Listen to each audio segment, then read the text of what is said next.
Mi padre ha estado expandiendo y generando ganancias dentro de la empresa fundada por mi abuelo. Recientemente, me prometió transferir una villa lujosa, una mansión, a mí. Sin embargo, he llegado a la realización de que lo que es tuyo por derecho también debe ser mío como tu esposo. Esta mansión ahora es mía, y planeo contratarte como empleada doméstica. Si no estás de acuerdo con eso, bueno, siempre puedes considerar el divorcio. Resulta que, a pesar de que la mansión supuestamente estaba a mi nombre, mi esposo había inscrito clandestinamente su propio nombre en los papeles legales. ¿De verdad cree que eso es aceptable? ¿Comprende las posibles consecuencias de tales acciones? Mi nombre es Aarón, y aunque no pretendo presumir, nací en una familia adinerada. Mi padre, el director ejecutivo de varias empresas, heredó el negocio de mi abuelo, quien inicialmente empezó con una pequeña tienda que reparaba y vendía televisores y sistemas de música. Con el tiempo, la empresa prosperó, expandiéndose en diversas ramas y diversificándose en el sector de tecnología. La visión de mi padre de vender computadoras y accesorios antes de que se volvieran populares resultó ser una decisión muy rentable. Además, incursionó en el sector inmobiliario, colaborando con empresas locales y contribuyendo activamente al desarrollo de la comunidad. Mi madre era la vicepresidenta de la empresa, y después de estudiar informática en la universidad, me uní al negocio familiar. A pesar de la apariencia exterior de riqueza, no vivíamos de manera tan extravagante como se muestra en las telenovelas. Mi padre creía en inculcar buenos valores, rechazando la idea de que consentir a un hijo ayuda a que crezca de manera responsable. Nuestra casa familiar era espaciosa, y teníamos una empleada doméstica, pero cuando era niña, yo también participaba activamente en las tareas del hogar. Comer en restaurantes de lujo ocurría con poca frecuencia, y nuestros viajes internacionales se limitaban a una vez al año, siendo la mayoría de ellos a destinos locales. Mi vida escolar parecía bastante normal, y hubiera sido difícil para cualquiera adivinar que mi familia era adinerada debido a mi comportamiento discreto. Salía con chicos de mi edad como cualquier otra chica, entre ellos, Michael, quien luego se convirtió en mi esposo. Era uno de mis compañeros de trabajo. En esos tiempos, yo trabajaba como representante de ventas y gerente de oficina en una tienda relacionada con la tecnología, y Michael también era representante de ventas allí. Decidí no revelar que mi padre era el director ejecutivo a mis compañeros de trabajo, lo que facilitó que Michael se acercara a mí. Noté que él era directo y no tenía reservas, aunque no buscaba el lujo. Siempre sugería lugares que estuvieran dentro del presupuesto de Michael durante nuestras citas. En los restaurantes, él ordenaba generosamente, explicando que si sobraba, él se lo comería, optando por un enfoque económico para disfrutar de una comida abundante. Algunos podrían haberlo considerado un poco tacaño, pero yo lo encontraba encantador. Sin que él lo supiera, yo ganaba varias veces más que él, satisfecha con la justa compensación que recibía por mis responsabilidades. Inconscientemente me volvía complaciente. Michael, siempre dispuesto a encontrar formas económicas de satisfacer su apetito, recibía mis gestos con gratitud. Durante nuestras citas, a menudo compraba comida extra o regalos pensados especialmente para él, sabiendo que los apreciaría. Al comprar ropa, agregaba calcetines extras para él, y en ocasiones cuando compraba un nuevo edredón, también incluía pijamas y una almohada para él. Disfrutaba genuinamente hacerlo feliz. Incluso cuando visitaba su casa, me ofrecía a cocinar para él y me encargaba de la limpieza. De la nada, un día Michael me propuso matrimonio, expresando que no había nadie mejor que yo. En ese momento, dudé, albergando reservas. Después de todo, mi padre era el director ejecutivo de una gran empresa, y ocupaba un puesto destacado en mi lugar de trabajo actual. Temía que si Michael descubría esto, podría reconsiderar nuestra relación. Decidí llevar a Michael a la casa de mis padres por primera vez, con el objetivo de presentarlo a mi familia y revelar todo sobre nuestro entorno. Si aceptaba todo, estaría más que dispuesta a casarme con él. Al acercarse la primera visita de Michael a la casa de mi familia, parecía visiblemente nervioso. Sin embargo, mi papá, aunque estricto en ocasiones, generalmente mostraba un carácter tranquilo. Cuando presenté a Michael como el hombre con el que estaba considerando casarme, mi padre lo recibió con una cálida sonrisa, lo que alivió parte de la tensión de Michael, aunque sorprendido al enterarse del cargo de director ejecutivo de mi padre. Michael logró desenvolverse con soltura durante la visita, gracias a la actitud de apoyo de mi padre. Al salir de la casa, Michael exclamó sobre el tamaño y la magnificencia de la residencia, agradeciendo la amabilidad de mi padre. Incluso sugirió que podríamos llevarnos bien, cuando mencioné casualmente que mi padre tenía otros edificios y una casa de vacaciones. Michael se mostró aún más asombrado. A pesar de la revelación, resolvió casarse conmigo, la hija de un hombre tan prominente, y yo acepté con todo el corazón. Finalmente, nos convertimos en pareja casada.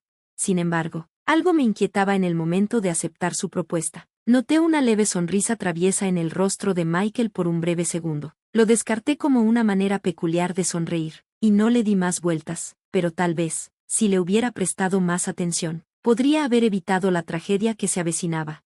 Cuando Michael y yo nos mudamos a un apartamento típico, no demasiado lujoso, parecía que comprendía la importancia del estatus de mi padre, aunque nunca le revelé explícitamente mis ingresos, manteniendo un estilo de vida modesto. Gradualmente, el comportamiento de Michael cambió, después de asentarnos. Mientras yo equilibraba el trabajo y las responsabilidades del hogar, él empezó a exigir más. Una noche, mientras preparaba la cena, me preguntó, ¿qué hay para cenar esta noche? Le informé que había preparado su plato favorito, arroz con curry. Sin embargo, para mi sorpresa, parecía insatisfecho mientras se sentaba en el sofá, suspirando. Expresó su deseo de comer algo como un filete de res de primera calidad de vez en cuando. Esto me tomó por sorpresa, ya que nunca se había quejado de mi comida antes. Le señalé que la carne de primera calidad era bastante cara, pero hizo un gesto de fastidio con la lengua, insistiendo en que, considerando los ingresos de mi padre, darse el gusto con carne de primera de vez en cuando no debería ser gran cosa. A regañadientes, acepté comprar carne de primera para el día siguiente. Michael sonrió con malicia, diciendo que deberíamos disfrutar de esas cosas normalmente de ahora en adelante. Aunque mi salario podía permitirse esos lujos, mi estilo de vida anterior me había inculcado la reticencia a gastar tan extravagantemente. Sin embargo, para evitar problemas al inicio de nuestro matrimonio, me resigné a la decisión de cocinar realmente un filete de carne de primera. Desafortunadamente, las tendencias derrochadoras de Michael no se detuvieron ahí. Frecuentemente pedía ingredientes caros para las comidas y especificaba restaurantes lujosos cuando salíamos. Sus deseos se extendieron más allá de la comida, manifestándose en el deseo de una televisión de más de 60 pulgadas e incluso sugiriendo que deberíamos comprar una silla de masajes para relajarnos después del trabajo. Estas observaciones se volvieron más frecuentes, y comencé a sentir que se estaba saliendo de control. Cuestioné la necesidad de esos artículos extravagantes, expresando mi preocupación por los gastos que implicaban. Frustrada, finalmente le dije que si acaso pensaba que estábamos hechos de dinero. Desafié su estilo de vida extravagante, afirmando que vivir tan lujosamente no era necesario. En respuesta, Michael hizo una cara de descontento y de nuevo hizo ese gesto con la lengua, expresando su disgusto. Argumentó que, como esposo, él contribuía a los gastos del hogar e insistió en que debía escucharlo. Sin embargo, sus declaraciones me desconcertaban, ya que sus contribuciones, aunque apreciadas, no sumaban una cantidad lujosa. De hecho, yo aportaba más, un hecho que nunca le revelé, a pesar de mi considerable aporte financiero. Él hacía esas afirmaciones sin dudar. Este cambio en el comportamiento de Michael me dejó cuestionando su mentalidad. Él no era así antes, y no lograba comprender por qué había cambiado. En ese momento, me encontraba en un estado de confusión, incapaz de entender el reciente comportamiento de Michael. En respuesta a sus audaces peticiones, decidí apaciguar temporalmente la situación diciéndole, está bien, lo pensaré. Poco sabía que la explicación de su comportamiento audaz se volvería evidente solo unos días después. En ese día en particular, mi padre me llamó a la oficina de nuestra tienda de informática, donde yo trabajaba, diciendo que tenía algo importante que discutir. Mientras Michael estaba absorto en su trabajo, mi padre entró en la oficina e inició una conversación seria. Expresó su incertidumbre sobre cuánto tiempo más podría continuar como director ejecutivo e insinuó la posibilidad de que yo asumiera el control en el futuro. Además, mencionó la posibilidad de transferirme la casa de vacaciones. Esta casa de vacaciones, que había mencionado brevemente a Michael antes, se parecía a un gran albergue ubicado a unos 30 minutos en coche. Era un lugar donde mi padre solía organizar reuniones con propietarios de la ciudad bajo la apariencia de reuniones. Aunque esas reuniones ya no se llevaban a cabo, la casa siempre estaba lista para ser habitada, mantenida por una ama de llaves. Mi padre me ofreció la libertad de usar la casa de vacaciones como quisiera. Esta propuesta me dejó indecisa, ya que no tenía una idea concreta de cómo utilizar tal propiedad. La casa de vacaciones tenía más de 6,000 pies cuadrados, con un jardín lujoso rodeado de naturaleza, similar a una mansión. Al no tener conexiones sociales para organizar grandes fiestas, contemplé conservarla como un activo. Le expresé a mi padre que consideraría positivamente su propuesta, pero que necesitaba más tiempo para tomar una decisión. Me aseguró que no había prisa y dejó un contrato sobre el escritorio antes de salir de la tienda. Al regresar a casa después del trabajo, me incliné hacia la aceptación de la mansión, con la intención de pensar más en ello al día siguiente. Sin embargo, el día siguiente trajo un giro inesperado. Al llegar al trabajo, descubrí que Michael, quien generalmente llegaba antes que yo, estaba ausente de la tienda. Intrigada, entré en la oficina, solo para encontrarlo allí. Instintivamente, pregunté, ¿qué haces aquí?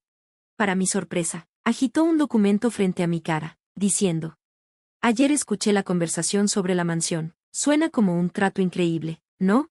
Atónita por el audaz movimiento de Michael, firmé a regañadientes el documento que me mostró, un contrato que mi padre me había dado el día anterior. Sorprendentemente, Michael había puesto su propio nombre en él. Estaba completamente sorprendida y no pude evitar expresar mi incredulidad. ¿Qué diablos estás haciendo?, le pregunté, pero Michael, sin el menor remordimiento, respondió con calma: ¿por qué no? Tu papá dijo que está regalando una mansión increíble, ¿no? Si tú no la quieres, pensé que la tomaría yo, lo dijo con una sonrisa burlona, pero no había manera de que pudiera aceptar eso. Insistí, suplicándole, y le expliqué que la casa valía $4 millones y que la intención de mi padre era dármela a mí. Sin embargo, Michael desestimó mis preocupaciones con una risa despreocupada. ¿4 millones? Vaya, eso es impresionante. Piénsalo, tengo derecho a esta mansión porque tú eres mi esposa y yo soy tu esposo, así que lo tuyo es mío. Además, a tu papá le caigo bien, probablemente no se queje, así que, desde hoy, esta villa es mi casa. Si vives en una casa de ricos, tienes que aprovecharla. ¿Qué tal si te contrato como sirvienta en esta mansión? Y si tienes alguna queja, me divorcio de ti cuando quieras, declaró con confianza. En ese momento, todo me quedó claro. Michael no tenía reparos en aprovecharse de los demás, incluso si eso significaba prácticamente robar sin sentirse culpable. Durante nuestros días de noviazgo, siempre le daba regalos, pero él nunca correspondía. Tal vez mi naturaleza generosa lo había corrompido, haciéndole creer que lo mío era automáticamente suyo. La amabilidad de mi padre hacia Michael probablemente le hizo pensar que mi padre era fácil de manipular, y quizá me percibía a mí como aún más ingenua. Con un plan formándose en mi mente, decidí enfrentarlo. Le dije: está bien, entonces, esta mansión es tuya, pero no voy a ser tu sirvienta. Vamos a divorciarnos. Cuídate. Después de eso, volví a mi trabajo, y durante mi hora de almuerzo llamé a un abogado de divorcio para iniciar el proceso. Michael, aparentemente imperturbable, respondió con valentía, afirmando que estaba bien con eso e incluso canceló el contrato de arrendamiento de su actual vivienda. Lo que no sabía era que la tragedia estaba por alcanzarlo, y él aún no lo había notado. Más tarde, regresé a la casa de mis padres y les conté todo a mi padre. A partir de ese momento, todo se desarrolló según mi plan. Unas semanas después, Michael me llamó en estado de pánico tras recibir una enorme factura. Aunque su sorpresa era comprensible, era justo, considerando el impuesto predial fijo de la casa de $4 millones que él había reclamado como suya. Le informé casualmente a Michael que debería esperar pagar aproximadamente esa cantidad por el impuesto predial. Sin embargo, parecía totalmente ignorante, sin saber que pagar impuestos sobre propiedades propias es algo común. Normalmente, mi padre habría cubierto el impuesto si él hubiera recibido la propiedad, pero al escuchar toda la historia, mi padre, que normalmente era tranquilo, se enfureció. A pesar de mis advertencias sobre la naturaleza estricta de mi padre, él declaró: puede quedarse con ella si puede pagarla, y aceptó la transferencia de la propiedad a nombre de Michael. Para ser honesta, una parte de mí quería que Michael aprendiera una dura lección, y no había manera de que pudiera pagar la enorme cantidad. Frustrada con las súplicas persistentes de Michael, decidí darle el golpe final. El impuesto predial anual ascendía a aproximadamente $660,000. Me di cuenta de que Michael siempre había tenido una mentalidad de aprovecharse de los demás, lo que posiblemente alejaba a sus amigos y lo dejaba sin nadie que le enseñara el sentido común. Reconociendo que tal vez había sido un poco dura, admití que mi percepción de Michael, que alguna vez fue tierna, había cambiado drásticamente, sin ninguna simpatía restante. Colgué el teléfono. Posteriormente, Michael no pudo mantener la casa y enfrentó un desalojo forzoso, dándose cuenta de que no podía permitírselo. Mi padre volvió a poner la escritura de la propiedad a mi nombre, asumiendo él mismo el impuesto sobre la donación. Mientras tanto, Michael enfrentó graves consecuencias. Fue despedido de su trabajo y acusado de cambiar ilegalmente la escritura de la propiedad. Recibió regaños de sus padres y fue rechazado por sus conocidos. Ahora, sin empleo y sin amigos, apenas se las arreglaba en un apartamento destartalado, trabajando en empleos temporales. Sus padres incluso estaban considerando desheredarlo.